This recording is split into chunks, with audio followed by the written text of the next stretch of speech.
is going to be a musical dramedy. But this is not like the usual musical na yung naglalakad ka sa kalye, you burst into a song. Yung diva hello, umiikot sa world ng show business. Siyempre, nandyan si Glyza. Parang kontrabida siya pero natatawa ka sa kanya. Pero hindi siya kakainisan. Sa ngayon, hindi pa kami nagkakausap tungkol doon kasi pag nagkikita kami, ganun pa lang isa. But I'm sure when we start working, normally naman yung mga nakakatrabaho ko, nagiging close ko talaga. Bukod kay Glyza, excited din si Regina makatrabaho ang ilan pang kapuso stars. I really asked for I asked for Jaya, I asked for Peachy, and syempre si Mark. There are other artists na nandun. Si Marqueras will play my brother. Baka mag-guest din si Ogie. Surprise yun. Just recently, Regine returned home from a successful Mid-Eastern tour with rumored couple Ding Dong Dantes and Marian Rivera.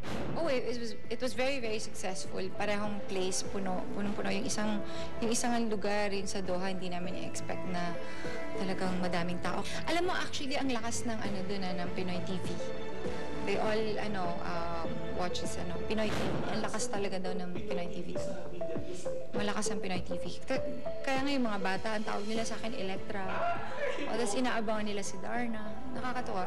With a regular soap and a movie with Aga Mulak already in the works, hindi kaya magkaroon na naman si Regine ng migraine attacks?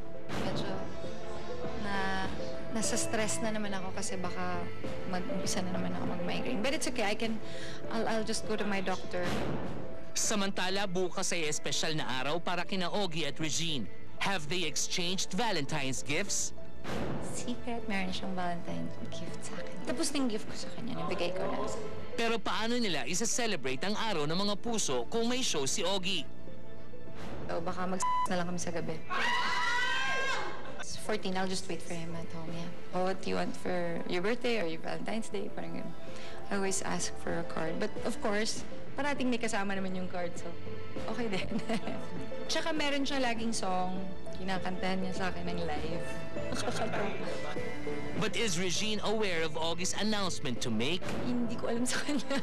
Paano yung announcement?